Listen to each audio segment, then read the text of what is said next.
Hello anh em, Mi Game tôi đã quay trở lại rồi đây. Anh em Mi phản đây có ai đam mê với việc tập gym không? Nếu có thì đây sẽ là một video rất hợp với anh em đấy. Còn nếu không thì anh em xem video cũng sẽ rất vui nha. Ngày hôm nay tôi sẽ dẫn anh em đến một phòng gym vô cùng kỳ lạ nhưng cũng rất đặc biệt. Tại đây anh em sẽ vừa tập gym lại còn được gặp ngài Giga Chad. Cơ mà ngài Giga Chad này sẽ hơi bù lờ mao anh em ạ. Phòng gym ảo ma mà tôi đang nhắc đến có trong tựa game Gym or Jail. Đây là một tựa game kinh dị indie được phát triển bởi một lập trình viên có tên là Render P. Nghe qua tên gọi của game thôi cũng thấy mùi đen tối rồi đúng không anh em? Và sự thật là không chỉ có đen tối đâu. Câu chuyện của con game này cũng vô cùng nhảm nhí và rỗng tuếch. Thế nhưng bằng biện pháp nghiệp vụ 30 năm phân tích game 3 đời nhà tôi cũng sẽ lôi cái đống nhảm nhí rỗng tuếch này ra cho anh em xem. Từ đó biến câu chuyện của con game này thành một áng văn bất hủ, hay chí ít thì nó cũng trở thành một câu chuyện mang tính nhân văn.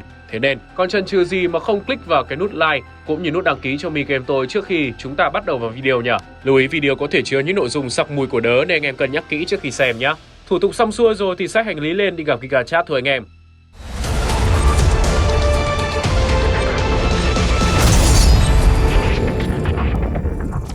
Theo như mô tả của nhà làm game, nhân vật chính là một gã thanh niên nào đó với nguyện vọng đến phòng gym để giảm cân và sở hữu một thân hình lực lưỡng cơ bắp. Mục đích là gì thì game không cho chúng ta biết. Nhân vật chính đăng ký tập gym tại phòng gym có tên là Guantanamo. Chúng ta có thể thấy đây là một phòng gym khá kỳ lạ khi mà vị trí lễ tân chẳng có ai đứng để tiếp khách. Dường như khách hàng của họ sẽ phải tự thân vận động làm thủ tục để có thể tập luyện ở đây. Phòng bảo vệ thì luôn được đóng kín từ ngày này qua ngày khác. Ngày đầu đi tập của nhân vật chính là một ngày khá bình thường. Anh đi qua dãy hành lang được treo đầy những bức tranh của Giga Chad và đến với phòng luyện tập. Tại đây, anh gặp hai người khác cũng đang tập luyện, một tên chạy điên cuồng trên máy chạy bộ. Có người đàn ông với quả đầu hói thì đang nâng tạ bằng cánh tay phải, bất chấp việc tay trái của ông ta bị teo tóp một cách bất thường. Nếu suy nghĩ một cách thông thường thì chúng ta có thể thấy hai nhân vật này đều rất tập trung trong việc rèn luyện cơ thể, nhưng với tôi thì đây là hai kẻ có suy nghĩ vô cùng kỳ lạ. Trong phòng tập có rất nhiều những trang thiết bị khác nhau, nhưng một người thì chỉ tập chạy, một người chỉ tập mỗi tay phải, đó là sự cố chấp, hay dường như họ không được phép bài tập bài khác thì phải. Nếu như dành thời gian đi khám phá phòng gym thì anh em sẽ tìm thấy một nhà vệ sinh. Trong này có một ông già lao công mồm huýt sáo vàng, có vẻ ông rất đam mê với nghề, người còn lại thì đang tắm rửa một cách vô cùng hăng say. Tiếp tục tìm hiểu thêm thì anh em sẽ đến với căng tin của phòng gym và sẽ thấy một điều vô cùng nghịch lý. Ở phòng gym nhưng lại có một thằng cha nào đấy vào đây và ngồi ăn ngấu nghiến. Sao hắn ta không đến nhà hàng hay cửa hàng đồ ăn để ăn uống mà lại vào phòng gym? Khó chịu hơn là khi nhân vật chính lại bắt chuyện thì hắn còn đưa cả ngón tay thối lên mặt anh với ý nghĩa là để yên cho hắn ta thưởng thức đồ ăn. Theo tôi thì đây là một hình ảnh mang tính châm biếm trào phúng cực mạnh, nhằm ám chỉ đến những người mở miệng ra là giảm cân nhưng lại chẳng bao giờ thực hiện được mục tiêu đó. Quay trở lại với phòng tập, nhân vật chính bắt đầu tập tạ tay một cách đầy nhiệt huyết và chỉ thế thôi. Anh kết thúc ngày đầu tiên của mình tại phòng gym với một tấm ảnh toàn thân. Tất nhiên là vẫn chưa có cải thiện gì nhiều vì anh vẫn còn thừa cân khá nhiều. Có thể thấy trong ngày tập đầu tiên, tuy chưa có chuyện gì xảy ra nhưng chúng ta có thể nhận thấy điều gì đó khá bất ổn ở phòng gym này. Mọi thứ dường như được sắp xếp một cách quá bài bản và quy củ. Nhưng không sao cả, nhân vật chính vẫn hoàn thành bài tập và an toàn rời khỏi đây. Dường như mọi thứ đã diễn ra một cách bình thường như thế trong tuần đầu tiên, vì khi lần thứ hai nhân vật chính đến với phòng gym thì game đã diễn ra được một tuần rồi. Tuần thứ hai này mới bắt đầu có những hiện tượng kỳ lạ tại đây. Khi đặt chân vào hành lang ở phòng gym, nhân vật chính bất ngờ thấy một cái đầu lấp ló sau bức tường nhìn chằm chằm vào mình. Ngay khi bị phát hiện thì kẻ theo dõi kia ngay lập tức rụt đầu lại và biến mất. Nhân vật chính đuổi theo kẻ theo dõi kia đến nhà vệ sinh thì thấy Giga Chad đang ngồi trong toilet. Đến đây thì chúng ta thừa khả năng để nhận ra rằng chính Giga Chad là kẻ theo dõi nhân vật chính khi anh mới đặt chân đến phòng gym tuần thứ hai. Nhân tiện thì trong nhà vệ sinh, chúng ta thấy ông lão lao công vẫn siêng năng làm việc và thanh niên kỳ lạ kia vẫn đam mê tắm rửa. Dường như hai người này vẫn chẳng có gì thay đổi sau một tuần trôi qua cả.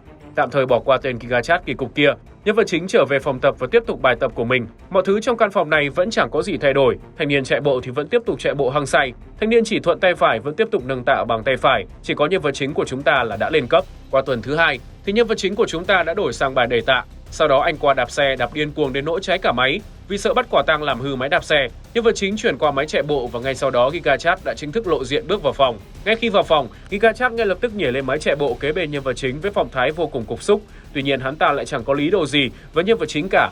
Kết thúc bài tập chạy bộ, nhân vật chính như thường lệ đi lại trước gương để chụp lại thành quả luyện tập của mình và thật bất ngờ, chỉ sau một tuần luyện tập thì từ cơ thể mục bịch, giờ đây anh đã sở hữu một body cực kỳ săn chắc như một vận động viên thể hình chuyên nghiệp. Điều đáng sợ hơn là hình ảnh mà nhân vật chính chụp được chính là hình ảnh của Giga Chad. Đến đây thì tôi đã nghi ngờ có khi nào nhân vật chính của chúng ta mới thực sự là Giga Chad hàng real, còn kẻ chuyên rình mò kia là hàng fake. Tuy nhiên thì vẫn chưa có quá nhiều cơ sở để đưa ra kết luận, nên chúng ta hãy tiếp tục với cuộc hành trình của nhân vật chính. Sau khi tập xong thì nhân vật chính cảm thấy đói bụng nên anh quyết định xuống căng tin để tìm thứ gì đó lót bụng. Vấn đề là tên Giga Chad kia vẫn đang bám theo anh với một mưu đồ gì đó. Khi anh chạy lại thì Giga Chad lại quay trở về máy chạy bộ như chưa từng có gì xảy ra. Đến căng tin đang ngồi ăn thì lúc này Giga Chad mới đường chính xuất hiện trước mặt nhân vật chính và đưa ra một offer cực kỳ bố đời. Hắn ta rủ nhân vật chính hất cùn ngay giữa căng tin. Lúc này nhân vật chính sẽ có hai lựa chọn, một là đồng ý hất cùn cùng hắn, hai là từ chối. Và từ hai lựa chọn này sẽ dẫn đến hai cái ending khác nhau của game. Tôi cũng không biết phải gọi hai cái kết này bằng cái tên gì nữa. Vì dù là cái kết nào thì nó cũng không hề có hậu cho nhân vật chính. Ở cái kết thứ nhất, nếu nhân vật chính đồng ý thử chút hương vị của đớ thì anh sẽ rơi vào trạng thái bật chế độ bay lên. Sau khi giã đồ, anh phát hiện ra mình đang nằm tại một căn phòng vô cùng lạ lẫm cùng với một chiếc rìu bên cạnh. Ở đây thậm chí còn có cả cái bàn để tên Gigachat điều chế thuốc. Chắc chắn anh đã bị tên Gigachat bắt nhốt tại đây. Và tôi cũng đoán được rằng nơi này chính là tầng hầm của phòng gym Guantanamo. Vì nếu di chuyển đến một căn phòng với nhiều màn hình giám sát, anh em sẽ thấy được toàn bộ mọi ngóc ngách của phòng gym này. Có lẽ đây chính là phòng an ninh của phòng gym mà Gigachat đã tận dụng nó để giám sát toàn bộ hoạt động ở nơi này. Lý do mà cửa phòng an ninh luôn đóng cửa có lẽ là vì Gigachat không muốn bị bại lộ bí mật của hắn trong căn phòng đóng kín này. Sau khi lấy được chiếc chìa khóa tại phòng giám sát, nhân vật chính tiếp tục di chuyển trong khu tầng hầm và phát hiện ra có một con quái vật đang truy đuổi theo anh. Thực chất thì đây chính là tên Gigachat kia, hắn đã hóa thành một con quái vật bị mất hàm dưới và tấn công nhân vật chính. Đây chính là một hình ảnh ẩn dụ đầy tính mỉa mai của nhà làm game, khi hàm dưới có thể nói là niềm tự hào của Gigachat. Chính nhờ đặc điểm của chiếc hàm đặc biệt này mà Gigachat đã nổi đình nổi đám trên mạng xã hội, dẫn đến sự thành công cực kỳ bất ngờ của ngài. Tuy nhiên ở trong game khi chiếc hàm bị mất đi thì Gigachat không khác gì một con quái vật hung hăng. Nhà làm game muốn ám chỉ rằng nếu không phải nhờ chiếc hàm dưới đó thì Gigachat cũng chẳng có gì đặc biệt cả. Thậm chí ngài cũng chỉ bằng một con quái thú bị người đời xa lánh. Quay lại với công cuộc chạy trốn của nhân vật chính, anh sẽ phải trốn thoát khỏi sự truy đuổi của quái vật Gigachat bằng cách phá tất cả những cánh cửa hành lang. Sau đó anh chui vào một đường ống và đến một căn phòng. Tại đây thì anh sẽ phải đối mặt với quái vật Gigachat, nhưng chỉ bằng một cái đồ đập ruồi, anh đã tiễn luôn con quái vật gớm ghiếc ấy lên bảng đếm số. Rồi một dòng chữ hiện lên với ý nghĩa nhân vật chính đã bị FBI bắt giữ và buộc tội vì anh đã sát hại một con quái vật vô hại. Để giải thích cho cái kết này thì chúng ta hãy tìm hiểu xem vì sao nhân vật chính lại là mục tiêu bị ngắm bởi Gigachat. Có thể do có ngoại hình giống với Gigachat nên sau khi qua tuần tập luyện thứ hai, hắn ta đã bắt đầu để ý tới anh vì hắn ta thèm thuồng chiếc cằm xịn sò mà nhân vật chính sở hữu. Thực chất, tên quái vật Gigachat này đã gặp vấn đề với chiếc cằm cũ từ trước và hắn đang tìm kiếm một chiếc cằm khác để gắn lại. Minh chứng cho giả thuyết này chính là việc ở trong giao diện mở đầu của game, chúng ta có thể thấy chiếc cằm của Gigachat trông rất lỏng lẻo và nó không cứng cáp như những gì mà chúng ta được biết. Hoặc đơn giản hơn thì Gigachat là một tay buôn thuốc lậu. Hắn đã dụ dỗ toàn bộ những người đến đây tập luyện hất cùn cùng hắn, đó là lý do vì sao mọi người ở đây đều có những hành động vô cùng kỳ quặc. Sau cùng thì hắn tiếp cận với nhân vật chính mà mời anh đập đớ ở Guantanamo cùng hắn. Lý do vì sao hắn phải đợi đến tuần thứ hai để tiếp cận anh, đơn giản là vì anh là người mới và hắn cần một tuần để theo dõi. Theo tôi thấy thì đây là cái kết rất tệ của game, vì nhân vật chính chỉ 1 phút bồng 1 mà đã bị tên Gigachat dụ dỗ hất cùn. Từ đó hắn bị bắt giữ và vô tình sát hại hắn chỉ vì bản năng tự vệ trỗi dậy. Cơ mà cái giá phải trả cho việc hất cùn như thế thì cũng là hợp lý anh em ạ. Từ đấy mà chúng ta có thể rút ra một bài học vô cùng đắt giá ở cái kết này, đó là có những thứ đừng thử dù chỉ một lần, đặc biệt là đớ và Mai Thúy. Giờ thì chúng ta cùng đến với cái kết thứ hai của game, khi mà nhân vật chính là một người chính trực, nhất quyết từ chối cám dỗ từ xa cân và không đồng ý với lời gọi hất cùn của Gigachat. Lúc này, hắn ta sẽ bỏ đi với vẻ mặt không mấy vui vẻ cho lắm. Sau khi kết thúc bữa ăn nhẹ thì nhân vật chính cũng trở về nhà sau ngày hôm đó.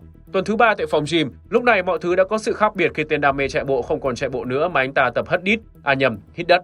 Gã đàn ông thuận tay phải thì không thấy đâu nữa, còn Gigachat thì đang ngồi tập tạ tay.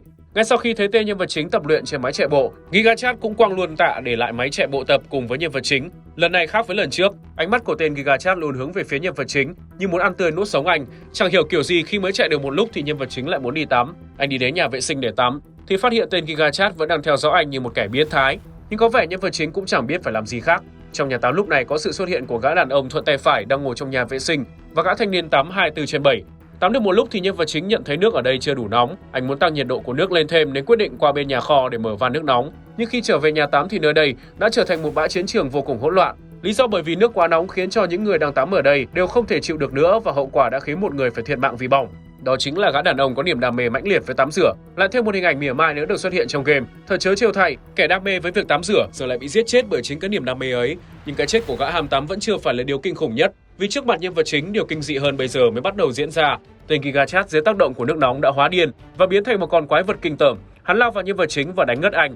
Sau khi tỉnh dậy thì nhân vật chính phát hiện ra ông lão lao công cũng bị sát hại một cách rất thê thảm bằng cây lau nhà. Ra khỏi nhà tắm thì anh còn phát hiện ra xác của gã đàn ông thuận tay phải ngay dưới bức tranh của Gigachat. Có lẽ ông ta đã bị kẻ nào đó lấy tạ đập vào đầu, dẫn đến lên bảng đếm số. Giờ đây, chỉ có mình anh phải đối mặt với con quái vật Gigachat điên cuồng. Hắn lại một lần nữa lao đến nhân vật chính, nhưng hắn bị vấp vỏ chuối và kết thúc cuộc đời tại đây. Sau đó thì nhân vật chính đã bị FBI đạp cửa xông vào và tóm gọn. Anh bị dính cáo buộc và bỏ tù với tội danh sát hại 4 mạng người tại phòng gym Guantanamo. Có thể thấy đây là một cái kết vô cùng khó hiểu của game, hay chính xác hơn thì nó nhổn làm vãi chưởng, nó gần như chẳng có ý nghĩa gì sau cái kết này cả. Chỉ duy nhất nhiều người cho rằng nhân vật chính đã bị bắt với cái lý do vô cùng xàm xí, hay nói cách khác anh đã bị vu oan. Thế nhưng sự thật có phải như vậy? Chuyện gì đã thực sự xảy ra sau khi nhân vật chính từ chối lời mời hất cùn của Gigachat? Việc nhân vật chính từ chối hất cùn chứng tỏ anh cũng là một gã đàn ông hiền lành. Anh đến phòng gym với chỉ mục đích duy nhất là giảm cân và sở hữu body vạn người mê. Sự hiền lành của anh còn thể hiện qua động thái anh chẳng hề có bất cứ phản ứng gì với tên GigaChat luôn theo dõi, rình mò anh kể cả khi anh đang tắm. Chắc chắn anh là một gã trai ngoan, hoặc cũng có thể anh biết sức mình không đủ để phản kháng lại GigaChat cũng nên. Nhưng hiền lành không có nghĩa là anh hoàn toàn vô tội. Trong vụ án 4 người thiệt mạng tại phòng gym Guantanamo, chúng ta thường biết được rằng chính tên quái vật GigaChat đã nổi điên sau khi tắm phải nước quá nóng. Hắn ta đã giết toàn bộ những người có mặt trong nhà tắm lúc đó, thế nhưng lại giết hụt nhân vật chính. Sau khi đánh ngất nhân vật chính, hắn đã sát hại ông lão lao công và cả gã đàn ông thuận tay phải. Và khi nhìn thấy nhân vật chính còn sống, hắn đã ngạc nhiên để rồi lao vào sát hại anh thêm lần nữa. Sau đó kết quả ra sao thì chúng ta đều biết rõ. Thế nhưng vẫn còn một người trong nhà vệ sinh lúc đó là gã trai đam mê tắm gội. Tên này chính xác là bị chết do nước quá nóng, mà người làm nóng nước lúc đó không ai khác chính là nhân vật chính hiền lành của chúng ta. Anh đã vô tình sát hại chết một người vô tội chỉ vì đam mê tắm nước nóng. Vậy nên ít nhiều gì thì anh cũng có tội chứ không hoàn toàn vô tội trong tình huống này. Nhưng hãy nhìn lại vấn đề, liệu rằng có phải nhân vật chính chỉ là vô tình giết người, hay phải chăng anh đã sát hại nhầm người, để rồi cái kết là cả phòng gym gần như bay màu. Ở giả thuyết này theo như tôi thấy, chính nhân vật chính chủ mưu gia tăng nhiệt độ của nước nhằm chơi khăm GigaChat vì hắn ta 5 lần 7 lượt theo dõi anh. Nhưng khi tăng nhiệt độ lên quá cao, anh đã vô tình hại chết một người vô tội khác. Cùng với đó khiến cho tên GigaChat bộc phát cơn điên, rồi tấn công tất cả mọi người. Nên nếu theo giả thuyết này, thì chắc chắn nhân vật chính là nguyên nhân chính dẫn đến thảm án tại phòng gym Guantanamo. Nên việc anh bị tống giam vào tù cũng là cái kết có phần thỏa đáng.